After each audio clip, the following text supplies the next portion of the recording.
लिखेंगे इसके अंदर आज का जो टॉपिक है ridge line.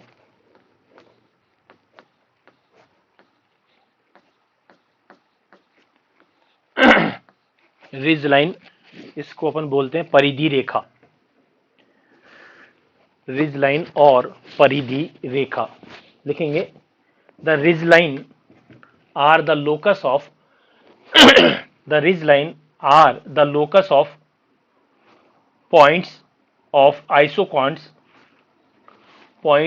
isoquants where the marginal productivity of factors are zero, where the marginal productivity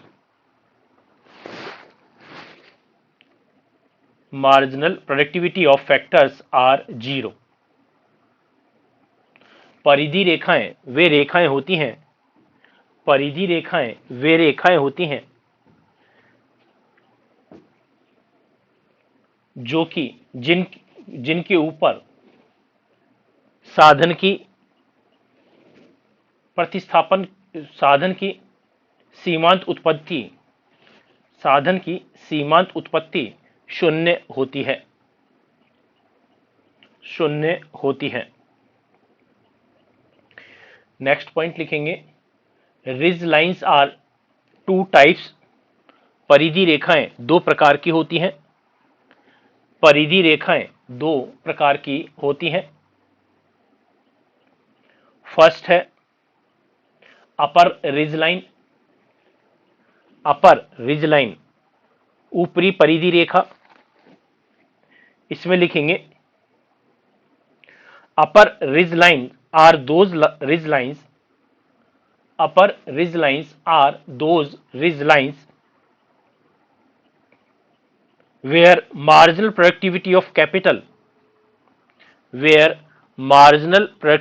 capital is zero।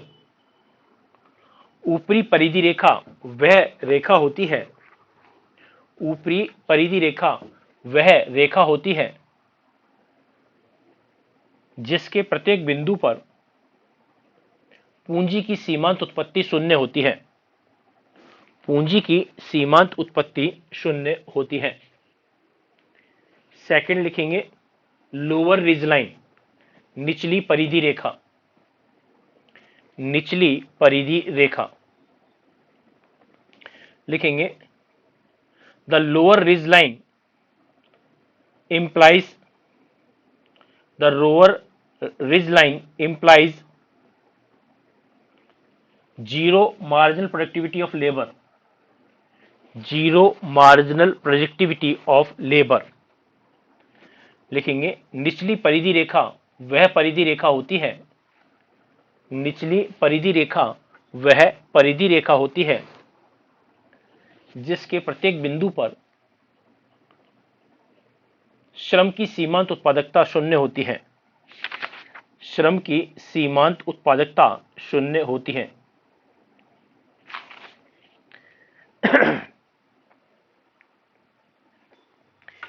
एक और लिख लेंगे ridge lines represent the limit of the, एक नोट डाल के लिख लेंगे रिज लाइन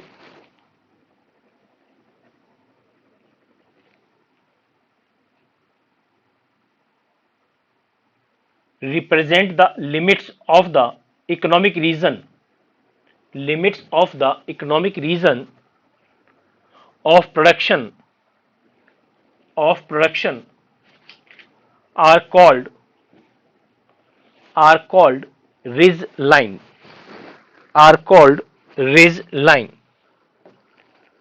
परिधि रेखाएं वे रेखाएं होती हैं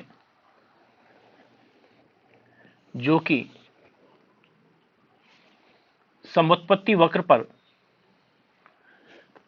आर्थिक क्षेत्र को प्रदर्शित करती हैं। ये आपके पास आइसोक्वांट्स हैं।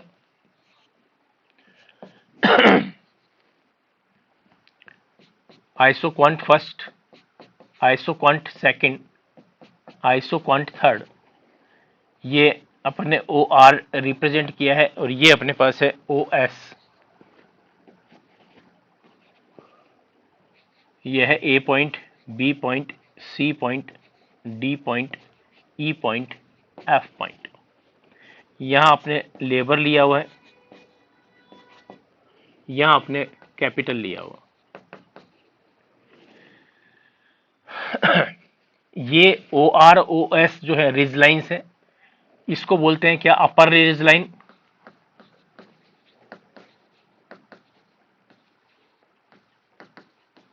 और इसको बोलते हैं अपन lower ridge line.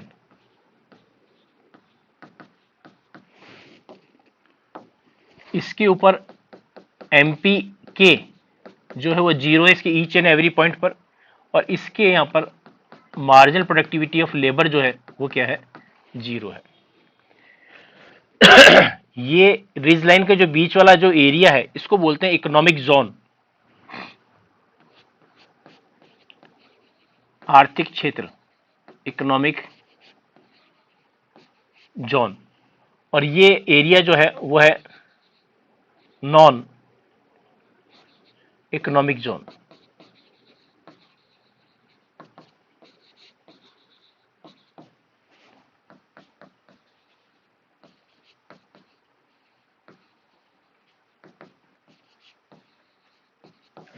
Last class के अंदर जो हमने ऑप्टिमाइजिंग बिहेवियर ऑफ फर्म या प्रोड्यूसर्स इक्विलिब्रियम की बात की थी, तो उसके अंदर जो कंडीशन बन के आई थी लीस्ट कॉस्ट कॉम्बिनेशन की, वो ए और बी के बीच में ही कहीं पर टेंजेंट करेगी आइसोकॉन्ट लाइन, यानी इसके इस लाइन से ऊपर और इस लाइन के नीचे कहीं पे भी क्या बोलते हैं, इक्विलिब्रियम इस्टेब्लिशमेंट नहीं होगा।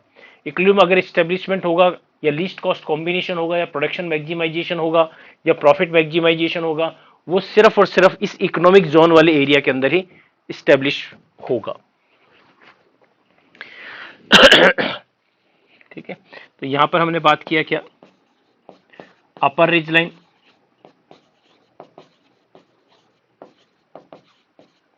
और इसके ऊपर क्या है, मार्जिनल प्रोडक्टिविटी ऑफ कैपिटल जो है वो क्या है, जीरो है। दूसरा है लोअर रिज लाइन, यहां पर मार्जिनल प्रोडक्टिविटी ऑफ लेबर जो है वो आपके पास क्या है, जीरो है। अब इसके अंदर हम जैसे लॉ ऑफ वेरिएबल प्रोपोर्शन के अंदर जो हमने किया हुआ है, तो ये वाला जो पार्ट होता है ओआर से इस साइड वाला पार्ट होता है वो कहलाता है फर्स्ट स्टेज ऑफ लेबर, ये कहलाता है सेकंड स्टेज ऑफ लेबर, और ये कहलाता है क्या, थर्ड स्टेज ऑफ लेबर।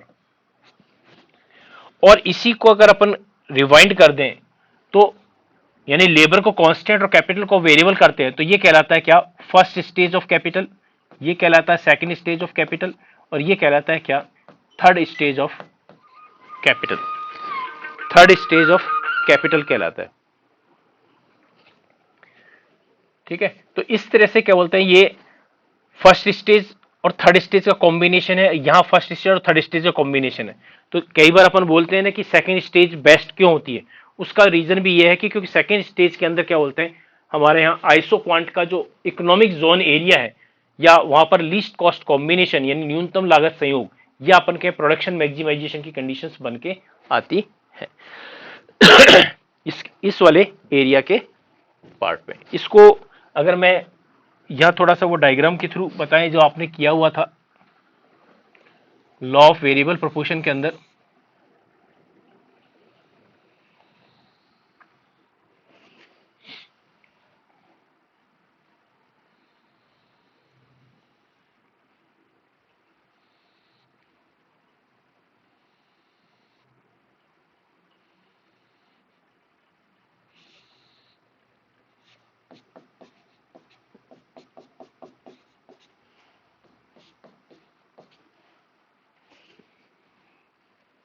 तो यहां पर हमने बताया था ये इसके अंदर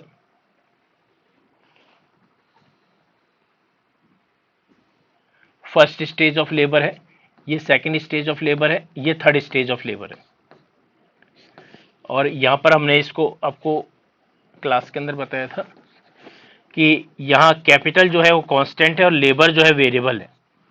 अगर इसको हम रेसिप्रोकल कर देते हैं, यानी क्या करते हैं, कैपिटल को हम क्या करते हैं, वेरिएबल कर देते हैं और लेबर को कांस्टेंट कर देते हैं, तो ये उल्टा हो जाता है। यानी ये टोटल प्रोडक्शन ऑफ लेबर जो है वो बन जाता है क्या, एवरेज प्रोडक्शन ऑफ कैपिटल, और एवरेज प्रोडक्शन ऑफ लेबर जो है वो कन्वर्ट हो जाता है टोटल प्रोडक्शन ऑफ कैपिटल के अंदर। और मार्जिनल प्रोडक्टिविटी का जो एक पार्ट है वो इस तरह से बन के आता है।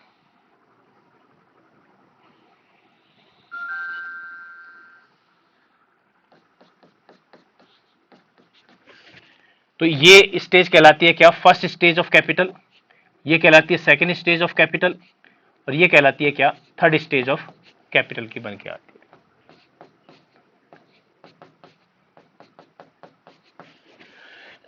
यहां पर इस वाले पॉइंट के ऊपर एमपीएल 0 है और यहां पर आपके पास एमपी के 0 है। तो यानी ये जो एमपीएल 0 एमपी के 0 यहाँ पे भी है, यहाँ पर एमपी के 0 एमपीएल है, तो इसके जो बीच का जो रीजन होता है वो सेकंड स्टेज है। तो सेकंड स्टेज ऑफ लेबर और कैपिटल जो है वो यहाँ पर एग्जिस्ट करती है। सेकंड स्टेज ऑफ लेबर जो है वो यहाँ पर एग्जिस्ट करती है।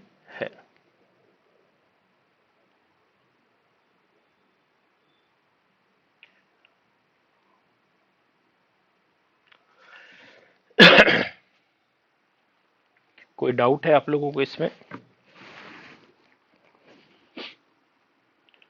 तो रिज लाइन जो है हम इसको इस तरह से बता सकते हैं कि रिज लाइन जो है आइसोक्वांट कर्व के ऊपर इकोनॉमिक और नॉन इकोनॉमिक जोन के अंदर इसको क्या करती है? कन्वर्ट करती है। इकोनॉमिक जोन वाला पार्ट हो गया जहां पर क्या बोलते हैं सेकंड स्टेज होती है, चाहे फैक्टर जो वेरिएबल है वो लेबर हो चाहे वो कैपिटल पोजीशन के अंदर बन के आएगा। और इसके ईच एंड एवरी पॉइंट के ऊपर जो है वो बन के आता है। अब इसके अंदर क्या होता है, दो केसेस ले लेते हैं। क्या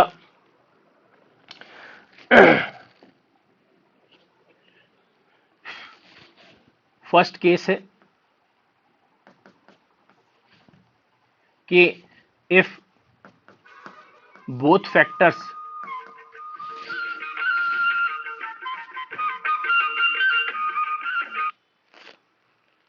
both factors are perfectly complementary.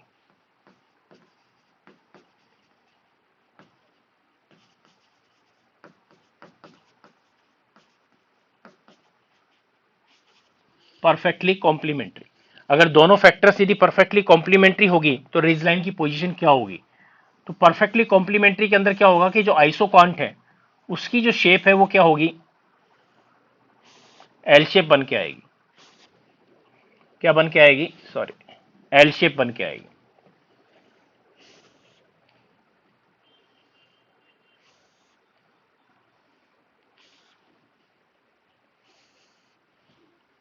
एक मिनट दोबारा बना।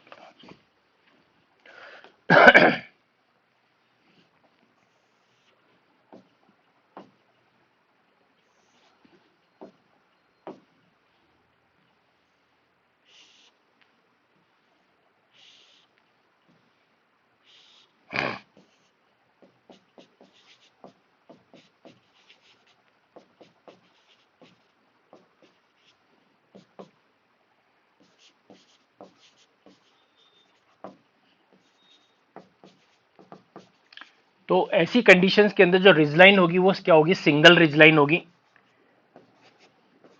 ठीक है, in perfectly complementary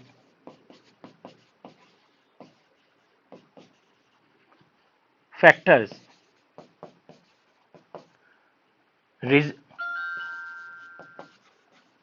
ridge line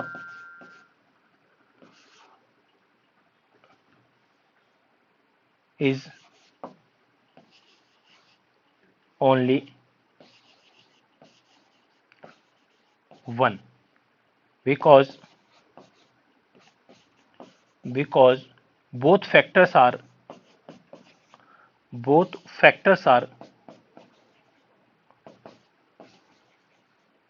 perfectly dependent, एक दूसरे पर क्या होंगे? परफेक्टली क्या होंगे? डिपेंडेंट होंगे। परफेक्टली डिपेंडेंट होगी परफेक्टली डिपेंडेंट होगी तो ये चीजें बन के आएंगी। तो उसके अंदर क्या बोलते हैं, जो यहाँ पर जैसे अपन ने कहा कि रिजलाइन जो है नॉर्मल केस के अंदर रिजलाइन जो है वो दो होती है, और इसके अंदर जो रिजलाइन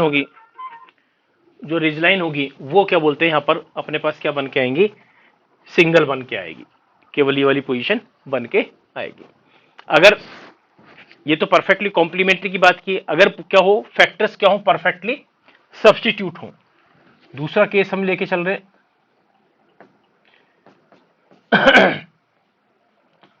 if factors are perfectly substitute, तो एक्चुअल में उस वाली पोजीशन के अंदर क्या होगा, जो रिजलाइन होगी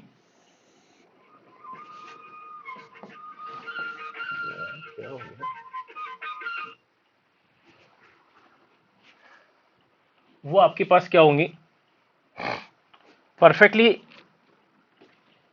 सब्स्टिट्यूट फैक्टर्स के अंदर जो आइसोक्वांट बनेंगे वो बनते हैं हमारे क्या,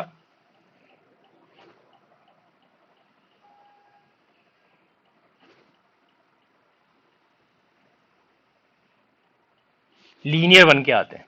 तो ये आपके पास क्या है IQ1, ये क्या है IQ2, और ये क्या है आपके पास IQ3।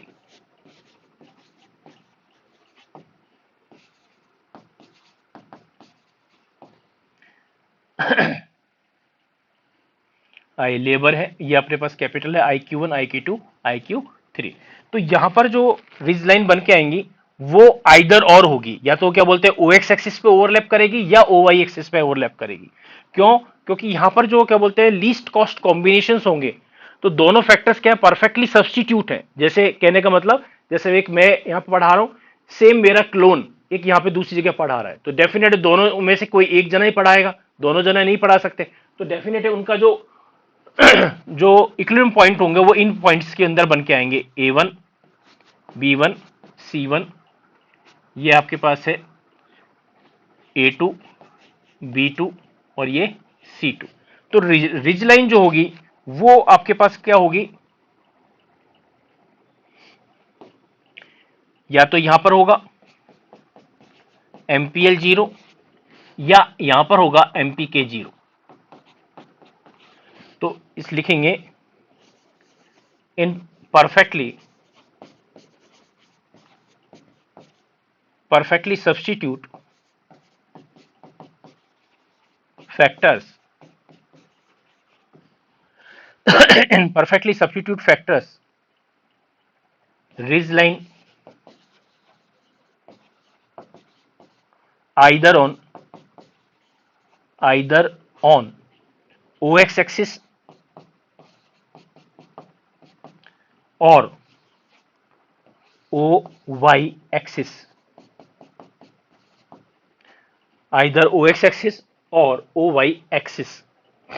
तो यहां पर क्या होगा, या तो इस तरफ पे होगा या इस पोजीशन के ऊपर बन के आएगा। तो रिज लाइन जो है वो क्या करती है, इकोनॉमिक जोन और इन इकोनॉमिक जोन या उसके ऊपर क्या बोलते हैं वर्क करती है, और ऐसी पोजीशन के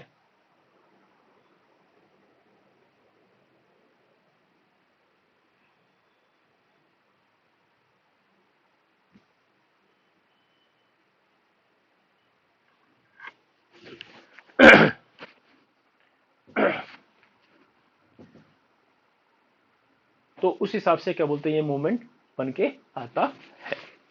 तो रिज लाइन है एक्चुअल में नॉर्मल कंडीशन के अंदर दो होती हैं, अपर रिज लाइन और lower ridge line. Upper ridge line के अंदर मार्जिनल प्रोडक्टिविटी ऑफ कैपिटल जो है वो जीरो होगा, लोअर रिज लाइन के ऊपर जो मार्जिनल प्रोडक्टिविटी है जो लेबर है वो जीरो होगा। लेकिन स्पेशल कंडीशंस के अंदर जब यदि फैक्टर परफेक्टली कॉम्प्लीमेंट्री हो तो रिज लाइन जो होगी उसके अंदर आइसोक्वांट जो है एल शेप के अंदर बन के आएंगे, और एल शेप के अंदर बनते आएंगे तो उनके जो कॉर्नर्स होते हैं वहां पर इक्विलिब्रियम होगा, तो डेफिनेटली रिज लाइन क्या बनेगी, एक ही रिज लाइन बनकर के नहीं आएगा। ठीक है। दूसरी चीज, अगर फैक्टर्स जो है परफेक्टली क्या हो सब्स्टिट्यूट हो तो रिज लाइन आइदर और, यानी या तो ओवाई एक्सिस के ऊपर होगा या ओ एक्स एक्सिस पे होगा, दोनों में से किसी एक पार्ट पे बन के आएगा। दोनों नहीं बन के आएंगी, दोनों में से कोई एक होगा, यहां तो डेफिनेटली एक होगा। यहां पर है आइदर ओ एक्स एक्सिस पर या ओ वाई एक्सिस पर बन के आएगा, यानी एमपीके बन के आएगा, क्योंकि दोनों फैक्टर्स परफेक्टली सब्स्टिट्यूट है। इट मींस कहने का अर्थ क्या हो गया कि हम एक ही फैक्टर को क्या बोलते हैं यूज में लेंगे, सेकंड फैक्टर जो है वो हमारा क्या रहेगा, जीरो रहेगा, और उस हिसाब से हम कैलकुलेट करके लाएंगे। तो ये हमारा जो टॉपिक है वो है रिज लाइन पे बेस्ड। अब लिखेंगे इसके अंदर नेक्स्ट हेडिंग, नेक्स्ट टॉपिक लिखेंगे returns to scale. Returns to scale, returns to scale, पैमाने के प्रतिफल, पैमाने के प्रतिफल।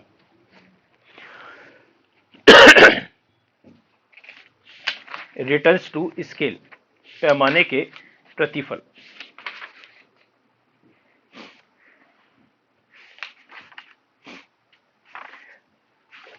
ठीक है, अब रिटर्न्स टू स्केल जो है ये सबसे पहले जो अपन ने प्रोडक्शन फंक्शन के अंदर जो टॉपिक किया था वो किया था क्या, टाइप्स ऑफ प्रोडक्शन फंक्शन। तो उसके अंदर सबसे पहले जो टॉपिक था हमारा वो था क्या, शॉर्ट रन प्रोडक्शन फंक्शन, दूसरा था हमारा लॉन्ग रन प्रोडक्शन फंक्शन। तो शॉर्ट रन प्रोडक्शन फंक्शन के अंदर हम बताया था क्या, आउटपुट रिटर्न्स, उत्पत्ति के नियम, ठीक है, जिसके अंदर क्या होता है कि अदर फैक्टर्स को कांस्टेंट मान के वन फैक्टर को हमने वेरिएबल बनाया था।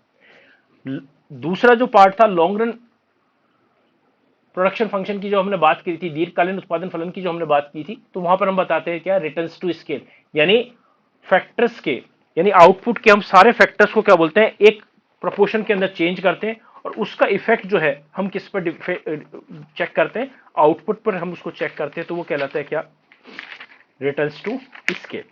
तो इसके अंदर हमने आपको हेडिंग लिखवाई है क्या, रिटर्न्स टू स्केल। तो लिखेंगे इसके अंदर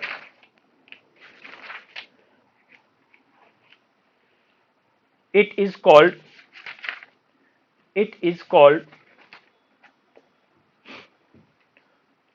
long run production function, it is called long run production function। लिखेंगे other thing remains same, other thing remains same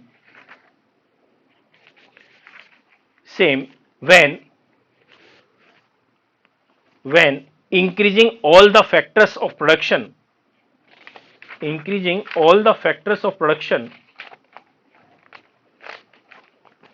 all the factors of production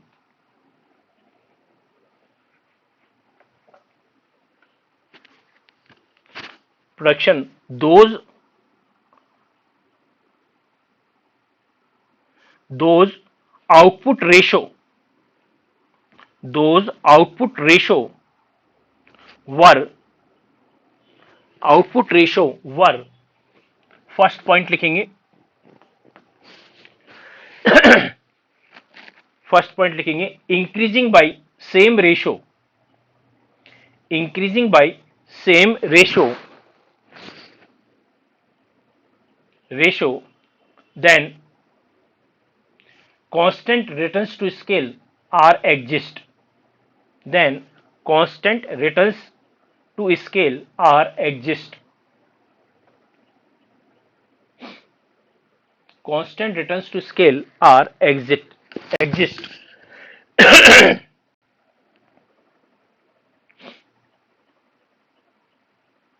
second point लिखेंगे increasing by the increasing ratio, increasing by the increasing ratio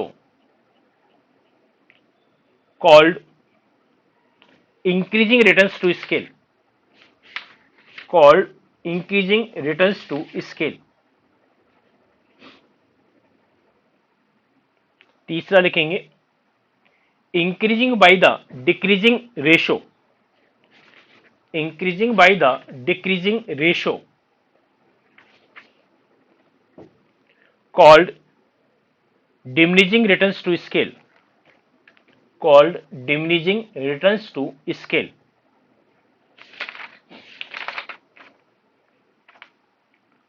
diminishing returns to scale लिखेंगे, इन्हें दीर्घकालीन उत्पादन फलन भी कहा जाता है, इन्हें दीर्घकालीन उत्पादन फलन भी कहा जाता है।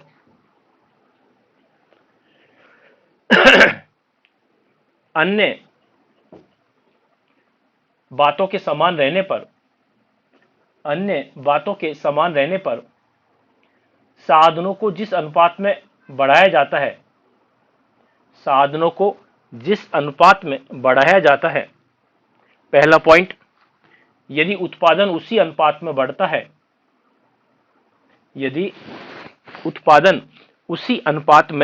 है तो उसे पैमाने के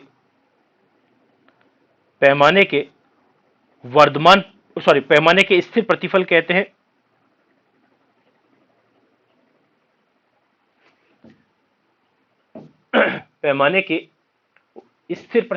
हैं। दूसरा पॉइंट, यदि उत्पादन उस अनुपात से अधिक अनुपात में बढ़ता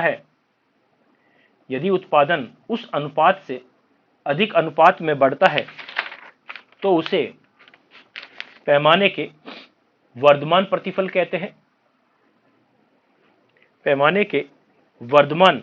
कहते हैं।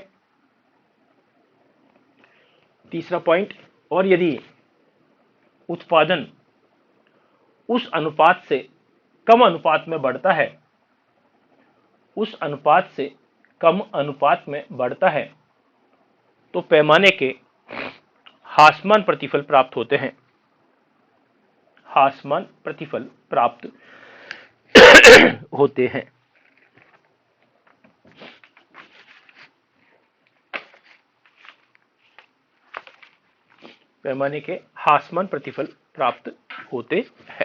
तो ऐसी पोजीशन के अंदर क्या होता है, तीनों पार्ट हम बनाते हैं।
तो इसमें क्या होता है, ये जो गैप होता है वो इक्वल होता है, यानी AB is equal to BC is equal to CD। यहां पे जो गैप है वो क्या होता है, डिक्रीज होता जाता है,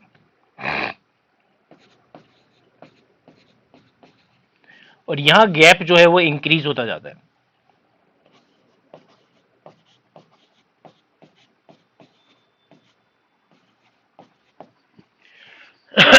जैसे अपन यहाँ पे जो प्रोडक्शन है वो सेम लेवल का है, 20, 10, 20, 30, 40। यहाँ 10, 20, 30 और 40। यहाँ पे भी अगर अपन बात करें 10, 20, 30, 40, 50। अब आपको कहोगे कि सर यहाँ पे तो आपने प्रोडक्शन तो सेम लिया हुआ है, लेकिन यहाँ पर क्या हो रहा है, पर हेड प्रोडक्शन जो है, जैसे इसके अंदर अब अगर इसको अपन इस तरह से डिनोट करें, आप लोग मत करना, इस सिर्फ समझाने के लिए है। लेबर और कैपिटल का जो रेशियो है ना वो इक्वल है, तो सेम लेवल पे आपको प्रोडक्शन, यानी हमने कहा 10% हम यदि प्रोडक्शन को इंक्रीज करते तो यहाँ पे भी अपन को 10 यूनिट प्रोडक्शन इंक्रीज हो रहा है। लेकिन यहाँ पर क्या हो रहा है, लेबर और कैपिटल को जो हम क्या बोलते हैं यूज कर रहे हैं, तो यहाँ पर क्या बोलते हैं, धीरे धीरे इसकी जो लेबर की और कैपिटल की जो यूटिलिटी है वो कम करते जा रहे हैं, प्रोडक्शन सेम लेवल का हो रहा है, तो इसलिए इसको बोलते हैं इंक्रीजिंग रिटर्न्स। और इसके अंदर क्या होता है कि पर हेड जो कॉस्ट है लेबर और कैपिटल जो है वो इंक्रीज होता चला जा रहा है, इसलिए इसको बोलते हैं डिमिनिशिंग रिटर्न्स टू स्केल।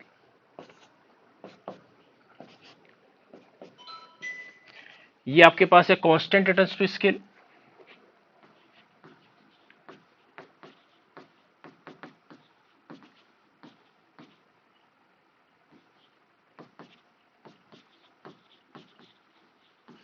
ये है आपके पास इंक्रीजिंग रिटर्न्स टू स्केल।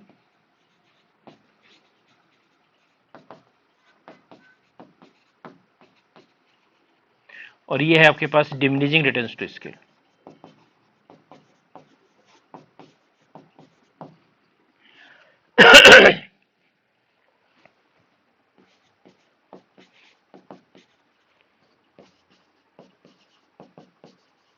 इसमें दोनों फैक्टर्स जो है हमारे यहाँ पे क्या है, वेरिएबल है, यानी लेबर को भी हम उसको इंक्रीज कर रहे हैं और कैपिटल को भी यहाँ पर हम क्या बोलते हैं, इंक्रीज कर रहे हैं।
इसके अंदर लिखेंगे अजम्पशंस, इसके अंदर लिखेंगे अजम्पशंस, मान्यताएं। फर्स्ट लिखेंगे the firm is using only the firm is using only two factors of production, two factors of production like labor and capital, like labor and capital। Firm उत्पादन के दो साधनों का उपयोग करती है, फर्म उत्पादन के दो साधनों का उत्पादन करती है, जैसे श्रम व पूंजी, श्रम और पूंजी। फिर लिखेंगे labour and capital, labour and capital R combined only, labour and capital R combined only in one fixed proportion, in one fixed proportion। श्रम और पूंजी का एक स्थिर अनुपात का उपयोग किया जाता है, श्रम और पूंजी का एक स्थिर अनुपात का उपयोग किया जाता है। थर्ड लिखेंगे price of factors doesn't change, price of factors doesn't change. साधनों की कीमतें स्थिर रहती हैं, साधनों की कीमतें स्थिर रहती हैं। नेक्स्ट लिखेंगे state of technology remain constant, state of technology remain constant. तकनीकी स्थिर होती है, तकनीकी स्थिर होती है। तो ये इसके अंदर हमने क्या बोलते हैं, आपको चार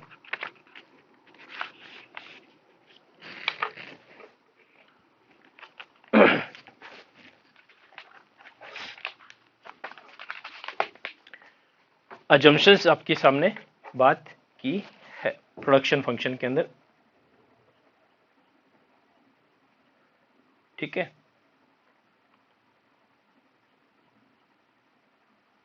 अब इसके अंदर आज हमने बात की है रिजलाइन की और रिटर्न्स टू स्केल की। अब इसके अंदर कल अपन इसके अंदर करेंगे नेक्स्ट जो पॉइंट है वो है क्या, choice of technology. Choice of technology तकनीकी की प्रकार या तकनीकी का प्रगति। ठीक है,